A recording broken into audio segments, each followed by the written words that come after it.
Classification of organic compounds. कल हमने क्या किया था कि हमने जितने भी कंपाउंड्स हैं उनको क्लासिफाई करा था इनटू ऑर्गेनिक एंड इनऑर्गेनिक, ठीक है। फिर उसके बाद जो ऑर्गेनिक कंपाउंड्स में क्या क्या क्राइटेरिया थे, क्या क्या नेसेसिटीज थी, क्यों कार्बन को हम लोग इंक्लूड करते हैं as one of the major elements of the organic compounds, वो कल हमने सब कुछ डिस्कस कर लिया था। ओके, सो आज हम क्या कर रहे हैं, classification of the organic compounds. जब हम क्लासिफाई करते हैं इसको तो we classify them into number 1 open और acyclic organic compounds, open chain और acyclic organic compounds। open chain का मतलब क्या हुआ, that these compounds they consist of long single chains or they consist of branched chains, but they do not have any cycle. जैसे कि हमने कल discuss किया था कि साइक्लिक कंपाउंड्स होते हैं जिसमें they form the carbon, it forms a ring. Okay, so यहाँ पे जो ओपन या ए साइक्लिक होते हैं उसमें लॉन्ग और सिंगल चेन्स होती है या फिर उसमें ब्रांच चेन्स होते हैं।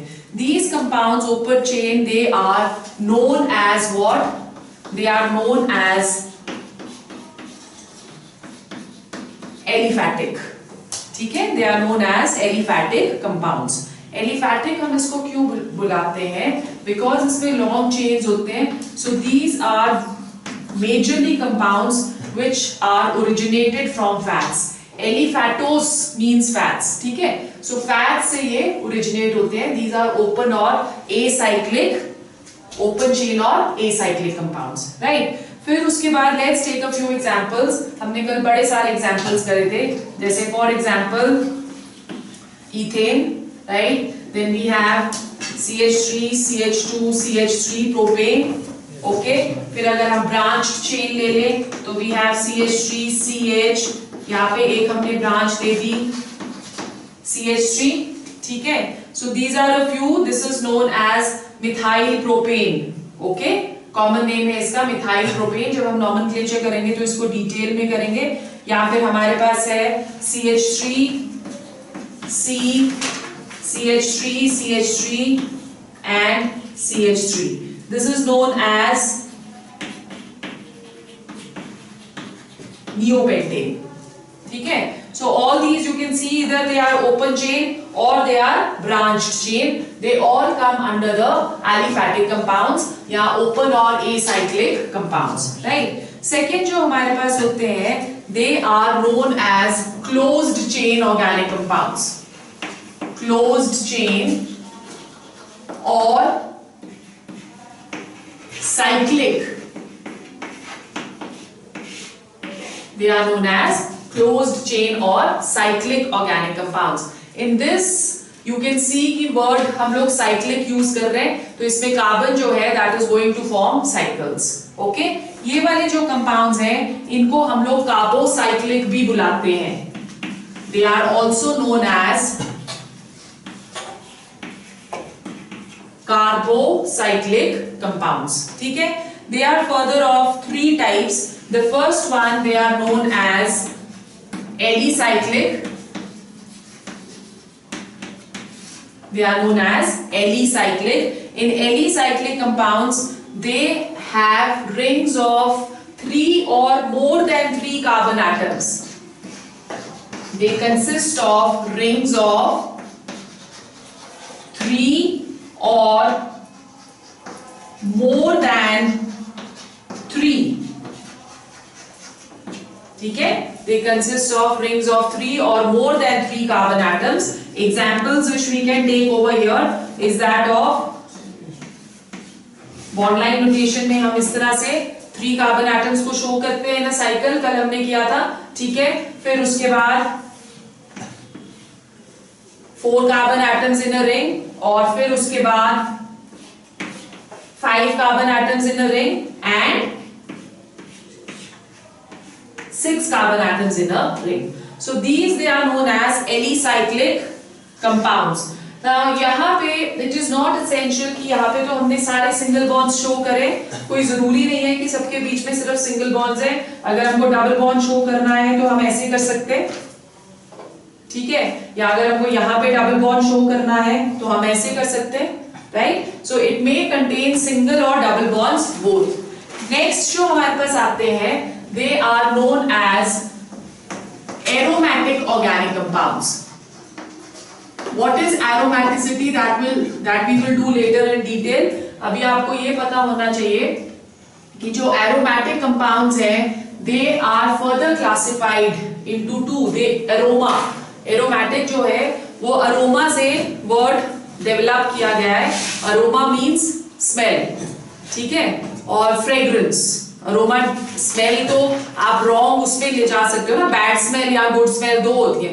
तो aromatic basically means a good smell, right, it is a fragrance. So aromatic compounds को हम फर्दर क्लासिफाई करते हैं into benzenoid, benzenoid aromatic compounds. Benzenoid aromatic compounds कौन से होते हैं?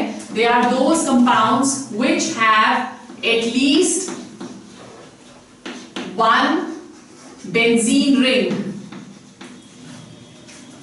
Now we come to another term over here which is benzene. Okay, so benzene क्या होती है? That is a homocyclic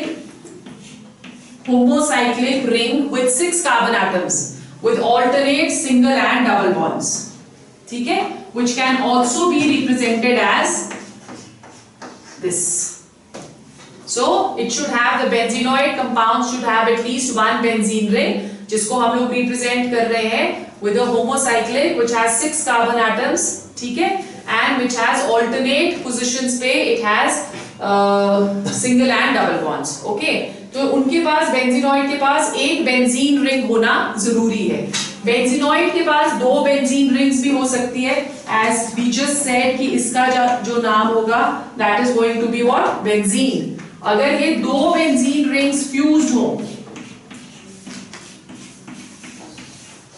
right, fused benzene rings, then this is known as naphthalene. Naphthalene क्या है? It is the naphthalene balls जो कि use करते हैं हम, मॉथ बॉल्स जिसको बुलाते हैं ना, मॉथ रेपेलेंट बॉल्स, जो आपने देखा होगा कि मदर्स वगैरह हैं वो वुलन्स को सेव करने के लिए या सिल्क को सेव करने के लिए व्हाइट कलर के बॉल्स डालते हैं, वो इसी से बने होते हैं। दिस इज अ सब्लाइमेबल सब्सटेंस और ये मॉथ्स को या कीड़ों को रिपेल करती है, राइट। सो सब्लाइमेबल का मतलब इट विल सॉलिड से directly go to the gaseous state, as a result of which liquid state में जाती ही नहीं है और वो प्रोटेक्ट करती है क्लोथ्स को, right, that is the naphthalene. फिर अगर 3 फ्यूज्ड रिंग्स इकट्ठी हो,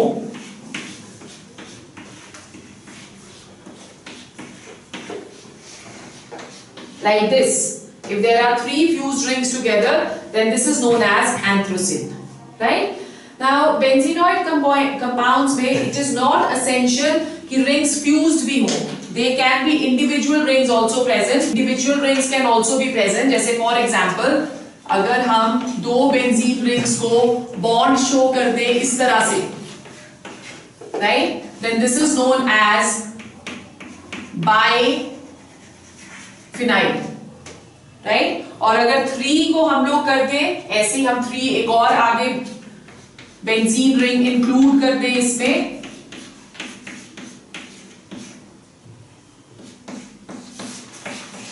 like this, then this is known as terphenyl, right। तो ये तो सारे हो गए benzenoid. Then we also have certain non benzenoid aromatic compounds. Non benzenoid aromatic compounds कौन से होते हैं? जिसमें बेंजीन रिंग प्रेजेंट नहीं, ठीक है, जैसे for example we have azulene, इसमें साइक्लिक रिंग एक प्रेजेंट है,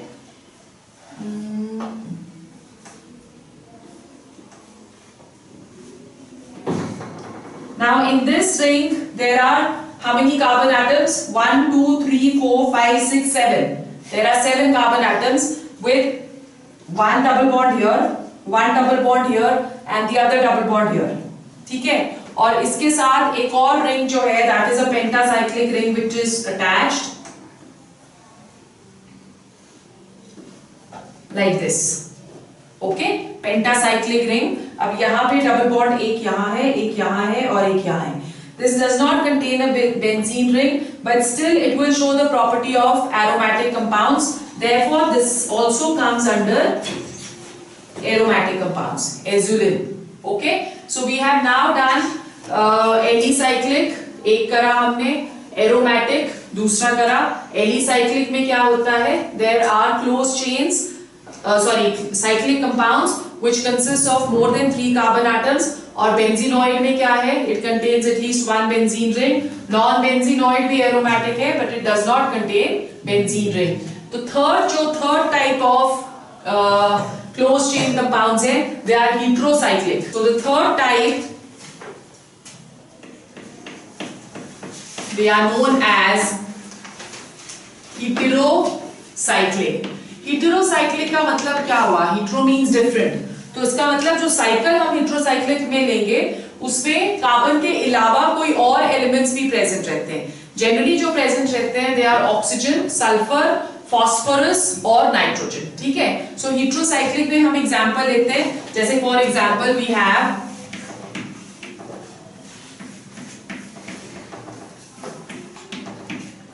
अब यहाँ पे आप देख लो कि nitrogen that is present in the cycle. ठीक है. This is known as pyrrole. Okay. इसी तरह से हम एक एग्जांपल ले लेते हैं जिसमें oxygen is present. This is known as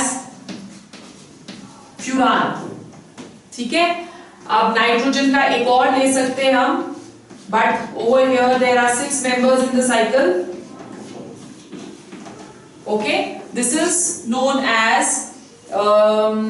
इसको क्या बुलाते हैं? पिरिडीन.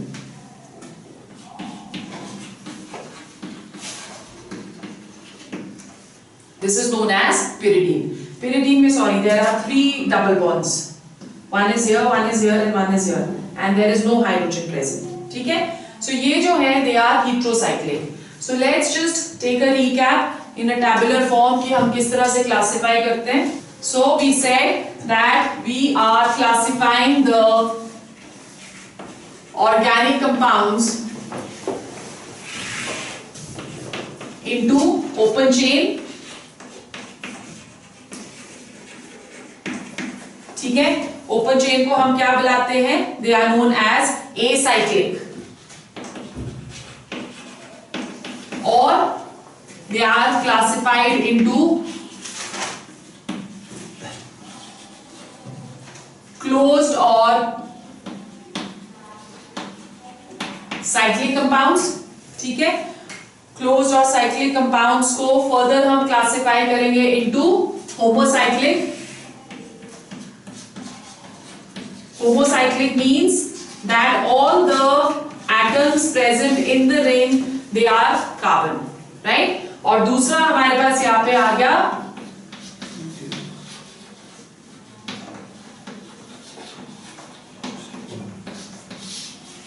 heterocyclic. ठीक है. होमोसाइक्लिक को हम फर्दर क्लासिफाई करते हैं into alicyclic,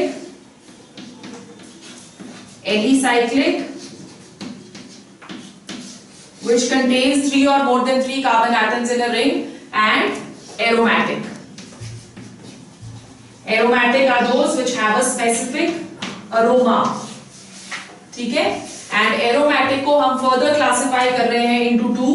One which is known as benzenoid,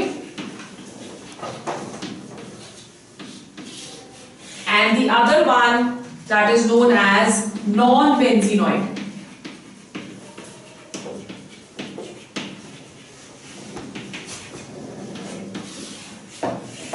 Benzenoid and non-benzenoid. So this is the entire classification of the organic compounds. Okay. Now when we are going to do organic compounds, हम धीरे धीरे एक एक करके step चढ़ेंगे और बहुत सारे इसमें नए नए टर्म्स पढ़ेंगे. Now these new terms I am taking one by one. Nomenclature मैं पहले ही नहीं ले रही हूँ. I am going to explain nomenclature में जो जो भी आपको अलग अलग terms use होते हैं वो सारे हम पहले अंडरस्टैंड करेंगे, फिर उसके बाद nomenclature पे चलेंगे. ठीक है. So let's go on to the first word which we are, or you can say the first type of term which we are going to use in nomenclature, that is known as the functional group. So what are we saying कि हम सबसे पहले जो learn करेंगे that is functional group.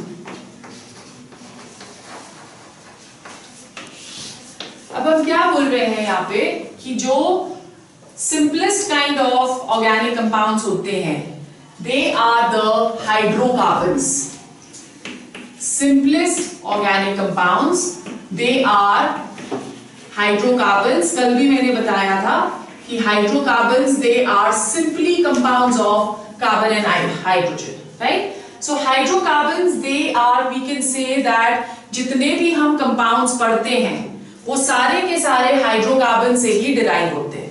So hydrocarbons they are the mother organic compounds. Okay, so we say that hydrocarbons they are the mother of all organic compounds.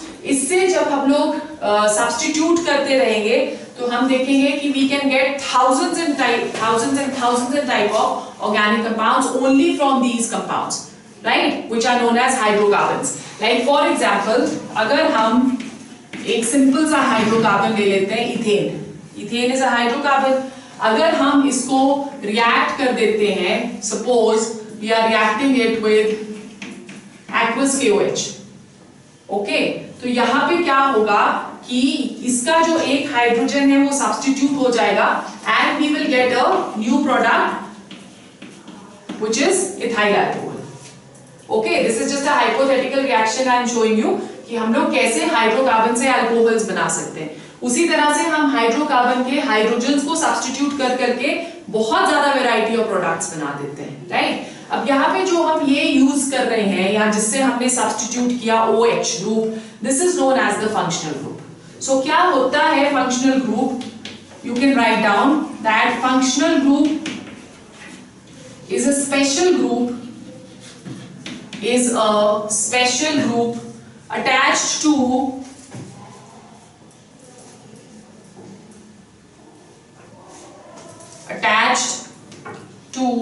the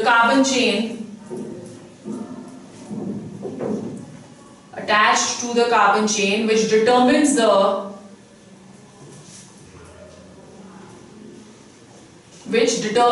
properties of the organic compound,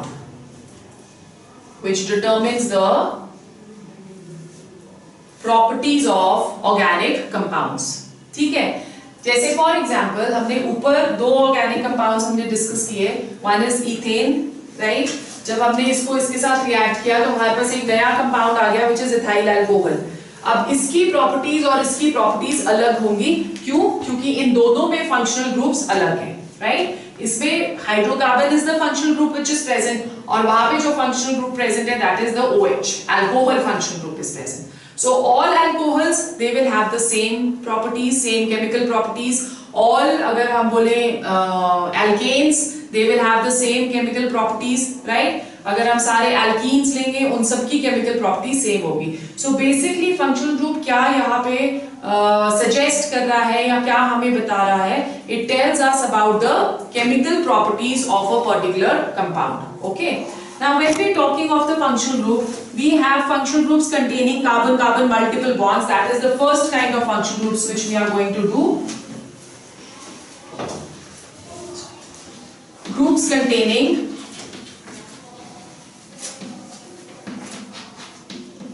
carbon-carbon multiple bonds.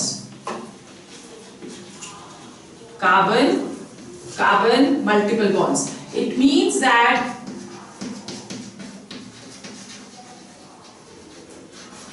Multiple bonds, which means what? कि carbon और carbon के बीच में या double bond present है या उसमें triple bond present है। तो इसमें हमारे पास तीन तरह के फंक्शनल ग्रुप्स प्रेजेंट रहते हैं। The first one which is alkenes. These are a group of functional group or in which there is carbon-carbon double bond present. Right? तो जिसके पास भी carbon carbon double bond present रहेगा, they all will come under the category of alkenes as functional group and they all will have the same chemical properties. ठीक है? Second जो हमारे पास आता है that is alkynes. एल्काइंस जो है it consist of carbon carbon triple bond, right? So carbon carbon triple bond means कि जिसके पास भी कार्बन कार्बन ट्रिपल बॉन्ड है, they come under alkynes and they will have the same chemical properties. Then the third one,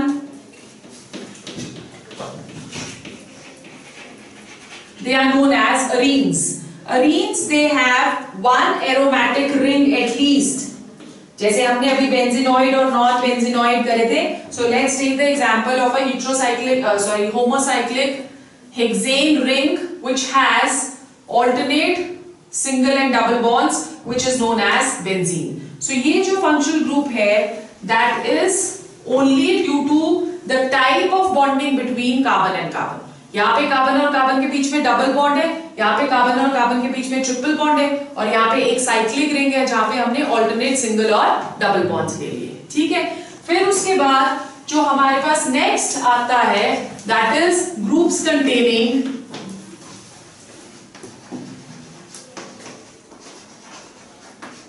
different elements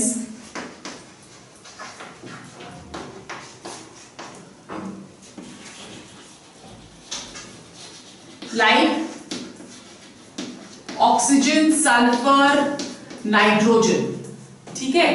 ये भी जो groups हैं they can also be attached to the or even halogens attached to the carbons in the ring or in the open chain.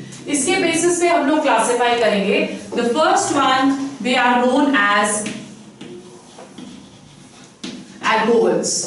Okay. जो alcohols में हम functional group use करते हैं in which carbon that is attached to oxygen. ठीक है. OH alcohol that is known as OH, right? Second जो हमारे पास function, ये सारे आपको याद रखने. सेकेंड वन क्योंकि नॉमेनक्लेचर में हमें जरूरत पड़ेगी. The second one they are known as alkyl halides. Alkyl halides में the carbon is attached to a halogen. Right? Basically हम इसमें क्या करते हैं कि जैसे आपने यहाँ पे एक नया वर्ड हमने यूज करा alkyl. Alkyl group क्या होता है? It is the group which is attached to the functional group. तो अब यहाँ पे उस वाला जो ग्रुप जो attached है functional group उसके साथ कार्बन होना जरूरी है. That is the carbon chain basically. ठीक है. So the carbon chain which is attached to the functional group that is known as alkyl chain. Okay? We will see later कि वो alkyl chain बनती कैसे. फिर उसके बाद नेक्स्ट हमारे पास आ जाते हैं aldehydes. Okay? Aldehydes जो ग्रुप है that is C double bond O and H. This is CHO. इसको अदरवाइज हम लोग जब चेन में रिप्रेजेंट करते हैं this is the CHO group, but जो बॉन्ड प्रेजेंटेशन है उसकी वो हम ऐसे शो करेंगे. Carbon is attached with a double bond, but alcohols में carbon is attached with a single bond only. Okay. So alkyl group को हम एज R भी रिप्रेजेंट कर सकते हैं. So this becomes ROH. R over here is going to represent the alkyl group, right? फिर उसके बाद ये वाला जो CHO हम यहाँ पे ले रहे हैं that is directly attached to the alkyl group. तो हमारे पास जो representation हो जाएगी that is going to be RCHO. This is an aldehyde, right? फिर जो fourth हमारे पास आता है that is a ketone. Ketone क्या है? That is a group which contains C double bond O in the center और दोनों side alkyl groups are present, right? The keto group is C double bond O पर उसकी दोनों side alkyl groups present रहते हैं. ये जो alkyl groups present हैं या तो सेम भी हो सकते हैं या they can be different. So अगर हमको different शो करना है तो हम R dash शो कर देंगे. ठीक है. They can be similar or they can be different. फिर फिफ्थ हमारे पास आते हैं carboxylic acids.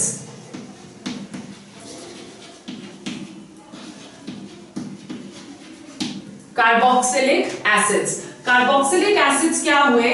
In which we have alkyl group C double bond O और दूसरा जो ग्रुप है दैट इज OH. आप एल्डिहाइड में देख रहे हो कि एक C डबल बॉन्ड O और दूसरा CH है ना, यहाँ पे C डबल बॉन्ड O और दूसरा OH। सो इसको हम लोग रिप्रेजेंट करते हैं as RCOOH। This is the group, this is carboxylic acid. ठीक है, जैसे हाइड्रोकार्बन्स के हम बोल रहे हैं कि हाइड्रोकार्बन्स के डेरिवेटिव्स हैं ये सारे के सारे, उसी तरह से अगर कार्बोक्सिलिक ग्रुप में इस हाइड्रोजन को या इस हाइड्रोक्सिल ग्रुप को हम लोग सब्स्टिट्यूट कर दें तो हमारे पास डेरिवेटिव्स ऑफ कार्बोक्सिलिक एसिड आ जाते हैं।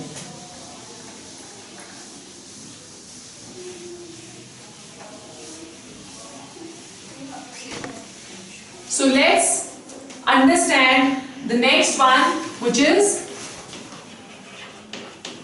derivatives of carboxylic acids।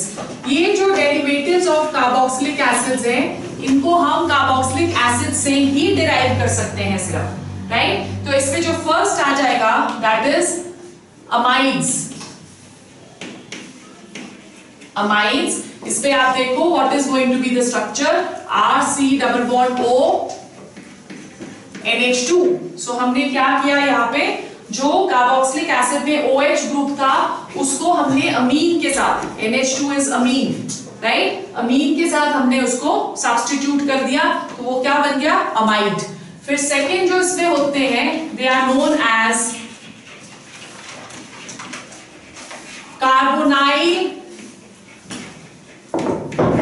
Chloride. Carbonyl chloride का स्ट्रक्चर जो है that is RC double bond O Cl। So what have we done over here?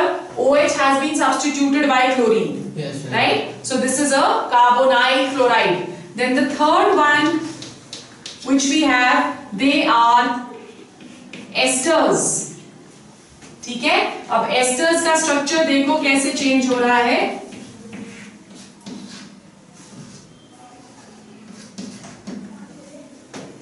Okay, so hydrogen has been substituted by alkyl group.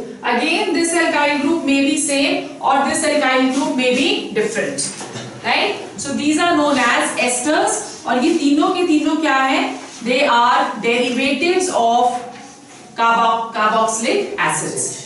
ठीक है, समझ में आ गया? Okay, फिर उसके बाद हमारे पास आते हैं the next sixth ethers। Ethers are ROR। This is the group। ठीक है, अब यहाँ पे भी ये भी अल्काइल ग्रुप है, ये भी अल्काइल ग्रुप है। The alkyl groups may be same, the alkyl groups may be different। ठीक है, उसके बाद हमारे पास कुछ फंक्शनल ग्रुप्स ऐसे आते हैं जिन्हें हम जनरली बोलते हैं कि they are not the main functional groups, right? जैसे फॉर एग्जाम्पल हमारे पास 7th आ गए। अच्छा, हमने अल्काइल हैलाइड्स तो ऑलरेडी कर लिया। Let's take another one which is amines।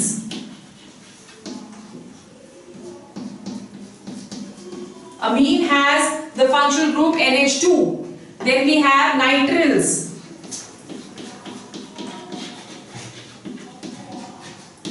Nitriles have the functional group C triple bond N। ठीक है, these are nitriles। ये जो मैं यहाँ पे ये शो कर रही हूँ, this is the bond which is attached to the carbon chain। ठीक है, so we have amines which is NH2, then we have nitriles which is CN, then in addition to this हमारे पास वैसे तो nitro compounds भी आते हैं। Nitro compounds they are those having NO2। ठीक है, and then we have also thiols।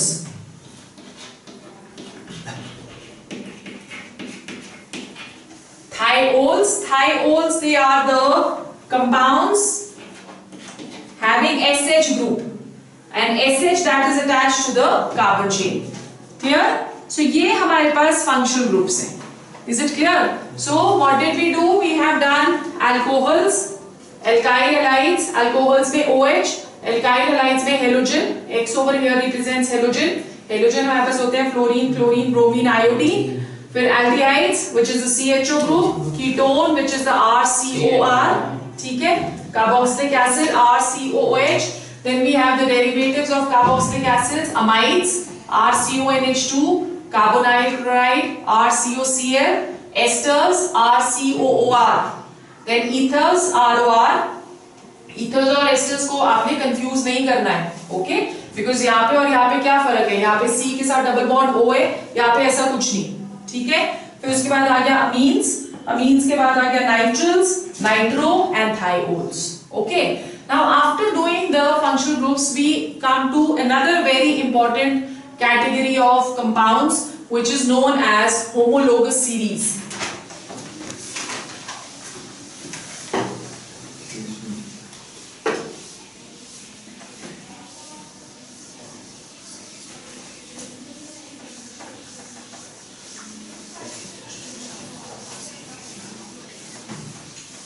Right? So next हमारे पास क्या आ जाता है? We have the homologous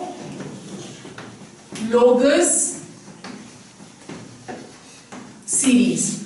What do we understand by homologous series? Homologous series, they are a series of compounds having same functional group.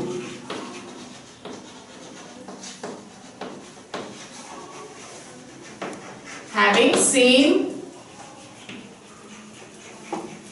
functional group, ठीक है? functional group इसमें same है और जो consecutive members इसके होते हैं they differ from each other by a CH2 group, ठीक है? so consecutive members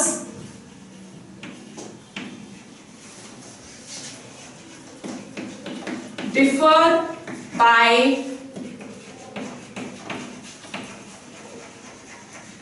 CH2 group. This is what homologous series is. जैसे for example अगर हम homologous series लें alcohols की, so the homologous series of alcohols that is made as CH3OH, right? This is the first member. फिर उसके बाद CH3CH2OH, ठीक है? उसके बाद CH3CH2CH2OH, ठीक है? and this is how the chain keeps growing, okay? so यहाँ पे आप देखो CH3 है, the consecutive member that will differ by a CH2 group. इसमें और इसमें difference अगर हम देखेंगे तो there is a difference of CH2 group. इसमें CH2 group एक ज्यादा है, ठीक है? उसी तरह से जब हम second और third को compare करते हैं, again there is going to be a difference of CH2 group. so this is one of the major characteristic of homologous series. बाकी characteristics homologous series के क्या हैं आप लिख लो.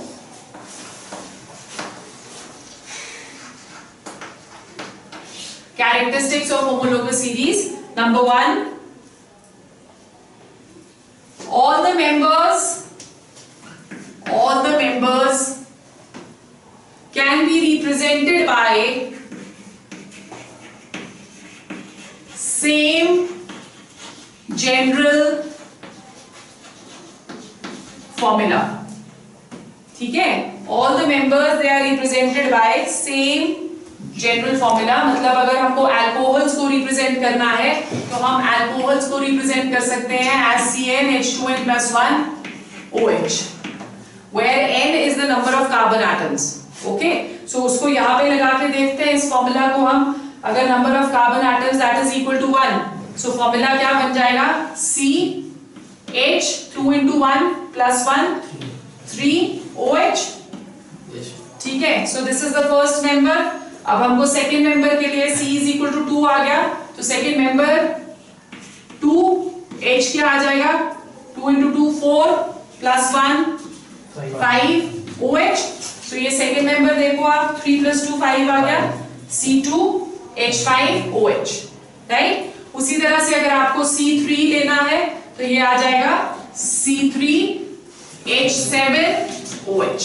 so all the members of the series they can be represented by the same general formula, ठीक है? Number 2 लिखो. two successive members differ by a CH2 group that we have already seen over here कि दो जो members हैं वो differ कर रहे हैं by a CH2 group. ठीक है. Third, members they have identical chemical properties. All the members of the homologous series will have same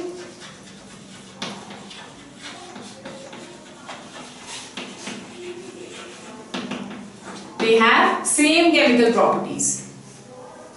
ठीक है. और जो physical properties होती है इन members की, physical properties they show a general gradation.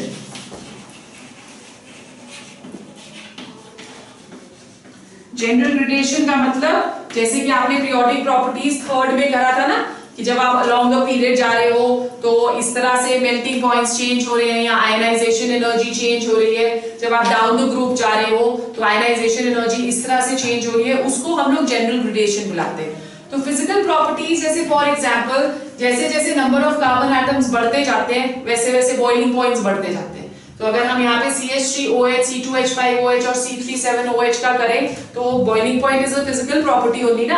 We say with increase in number of carbon atoms, the boiling points they are going to increase. So this is general gradation in physical properties. Chemical properties homologous series के सारे elements सारे compounds की same रहती है और physical properties एक general gradation show करती है. ठीक है. Then the next is they all can be prepared by same general methods of preparation. General methods of preparation. जैसे फॉर एग्जाम्पल अगर हमको अल्कोहल्स को प्रिपेयर करना है तो हम अल्कोहल्स को हेलोजन से प्रिपेयर कर हेलाइड से प्रिपेयर कर सकते हैं. RX लिया, उसको हम एक्वस KOH के साथ रिएक्ट करेंगे तो ये हमें ROH प्लस KBr दे देगा. सो ये वाला जो एक क्या कहते हैं आप कह सकते हो कि ये जो मेथड ऑफ प्रिपरेशन है ये सारे अल्कोहल्स के लिए ट्रू है. यहाँ पे सिर्फ हमको अगर मिथाइल बनाना है तो यहाँ पे मिथाइल ग्रुप लेना पड़ेगा, एल्काइल ग्रुप. अगर हमें इथाइल बनाना है तो यहाँ पे इथाइल लेना पड़ेगा and so on. Okay, so general methods of preparation are same, right? Have you understood? So this is the functional group and the homologous series. Then next we come to nomenclature.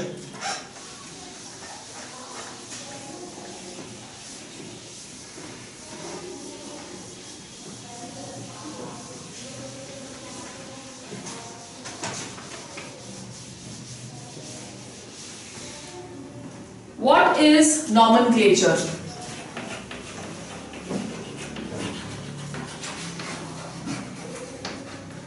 Nomenclature is the naming of organic compounds. In fact, naming of any compounds.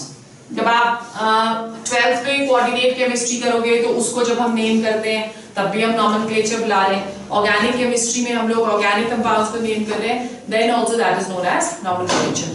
जब naming of organic compounds begin हुई थी तो initially there were very few compounds which were known to us, right? So as a result of which we had one system which was known as the trivial system of nomenclature, right? The trivial system that is also known as the common, that is known as the common system of nomenclature. Initially जब naming शुरू करी तो that name was according to the source. There were different distinct criteria given for naming कि source कहाँ से हमें organic compound मिल रहा है उसके basis पे, या फिर we can say that on the basis of taste. ठीक है, इन सबके basis पे common names दे दिए गए. जैसे for example urea. Urea is the name given to the compound NH2CONH2 because that the source of urea that was the urine of mammals.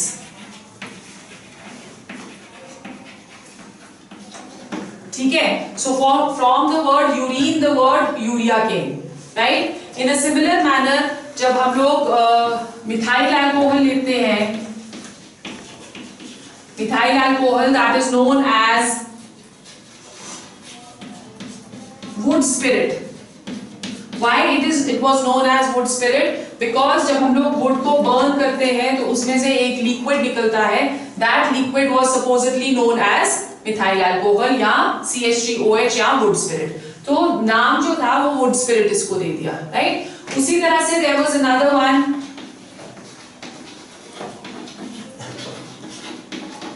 which is formic acid। Formic acid जो था that was from the red ant, from the sting of the obtained from the sting of red ant, and this red ant that was known as formica। तो इसलिए इसको जो नाम दे दिया गया that was formic acid with the formula of HCOOH। ठीक है। उसी तरह से there was another one which was CH4 जिसको मार्श गैस बुलाते हैं, राइट। मार्श गैस हम इसको इसलिए बुलाते हैं क्योंकि मार्शी एरियाज में बहुत सारे पत्ते जो हैं वो सड़ जाते हैं और ट्रीज जो हैं ऊपर उनको बास्क करके रखते हैं, सनलाइट वहां तक प्रॉपर्ली पहुंच नहीं पाती, तो डैम्पनेस की वजह से जब वो सड़ने लगते हैं उसमें से एक गैस निकलती है which is methane। Because it is obtained from marshy areas, therefore इसको marsh gas बुलाते हैं। But similarly इसका और भी नाम है, it is also known as biogas। Okay, so now source जो था उसको हम तब तक trivial system को कर सकते थे जब तक the compounds they were few। Because number one जैसे जैसे compounds बढ़ते रहे वैसे वैसे the need to have a proper regular arrangement of naming the compounds that was felt, and number two कि बड़ी सारी confusion हो गई। अब जैसे आप देख रहे हो कि CH4 को marsh gas भी बुला रहे हैं, उसको biogas भी बुला रहे हैं। So these are two different names for the same compound, right? जैसे for example आप यहाँ पे भी हिमाचल में भी say that after every 10 kilometers the name of the dish changes। ठीक है। हम लोग वो जो कर्ड से यहाँ पे बनाते हैं उसको हम क्या बुलाते हैं? रेडू, खेरू। तुम खेरू बुलाते हो, ठीक है। और रेडू बुलाते हैं क्या कहते हैं उसको? रोडू में रेडू बुलाते हैं उसी चीज को मंडी में झोल बुलाते हैं, ठीक है। बनता सेम है, वो लस्सी में तड़का डाल के जो बनाते हैं हम, ठीक है। The dish is same, there is no difference, but सिर्फ क्या है कि हर एक लोकेलिटी के साथ या हर एक आप कह सकते हो सोसाइटी के साथ उसका नाम चेंज हो जाता है। ओके, तो जो बाहर से टूरिस्ट आएगा उसको आप वो तीनों चीजें सर्व कर दो विद डिफरेंट नेम्स, बाद में वो रोएगा कि एक ही चीज खिला दी मुझे, isn't it? बट अदरवाइज नाम तो सबके अलग अलग ही है। सो सेम कंफ्यूजन जो थी वो यहाँ पे भी आ गई कि नेम्स को किस तरह से रखा जाए। फिर उसके बाद एक आप बोल सकते हो एक सोसाइटी बनाई गई जिनीवा में इन द ईयर 1947, राइट। हमारा जो इंडिपेंडेंस ईयर है 1947 में जिनीवा में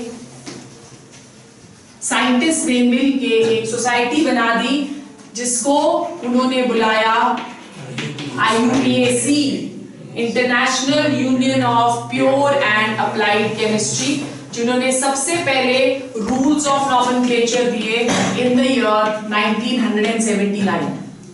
ठीक है। सो जो फर्स्ट रूल बुक है that was given in 1979, but then it was again updated in the year 1993, right. So हमने जो पढ़ना है nomenclature that is going to be according to the 1993 journal, ठीक है, जो दिया गया था nomenclature of organic compounds by J. Rigandy, that was the name of the scientist जिसने J. Rigandy ने इसको इनिशियली दिया था, और फिर 1993 में जिसने इसको अपडेट किया था, his name was W.H. Powell। Okay, so हमने W.H. Powell के लेटेस्ट अपडेटेड रूल्स पढ़ने हैं which we will do tomorrow। ठीक है, we will do the entire nomenclature tomorrow only ना।